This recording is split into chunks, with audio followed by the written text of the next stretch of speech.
Okay, for fall fishing, it's all about following the bait.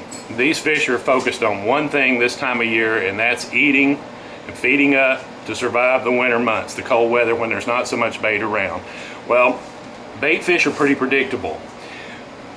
During the summertime, menhaden, which is our primary bait fish in the Chesapeake, are way up in the rivers, are back in the creeks. They stay way back up in the tidal creeks and the tidal rivers. And this chart that you've drawn here is a good illustration of how we fish. So during the summer, I'm throwing top water back around the creeks, way back up in here. You know, little creeks coming in. Maybe there's a creek coming in here, or a creek coming in here, like these points right here. It's a good place for top water back in there where it's shallow.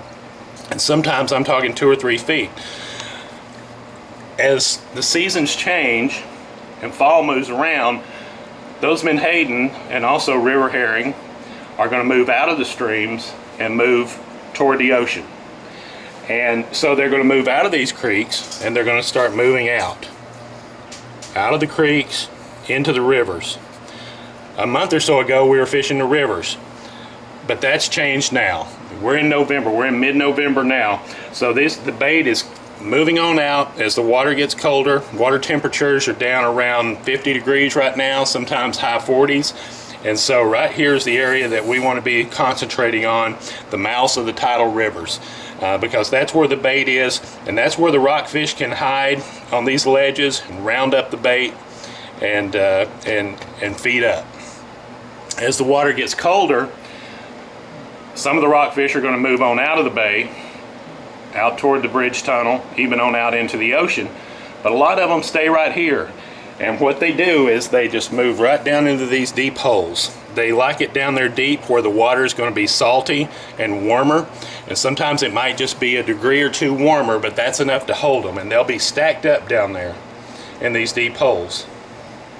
That's why they do a lot of commercial fishing with gill nets in the winter, is because they can set their nets relatively deep where those fish are holding and catch a lot of fish that way.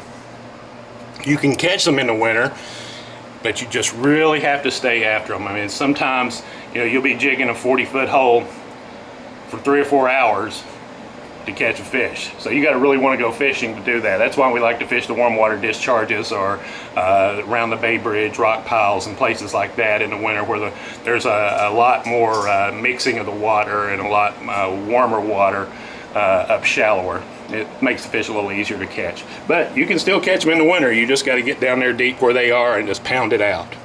So that shows, you know, what the fall looks like. In the spring, it kind of reverses, and it's all about following the bait. The bait's everything.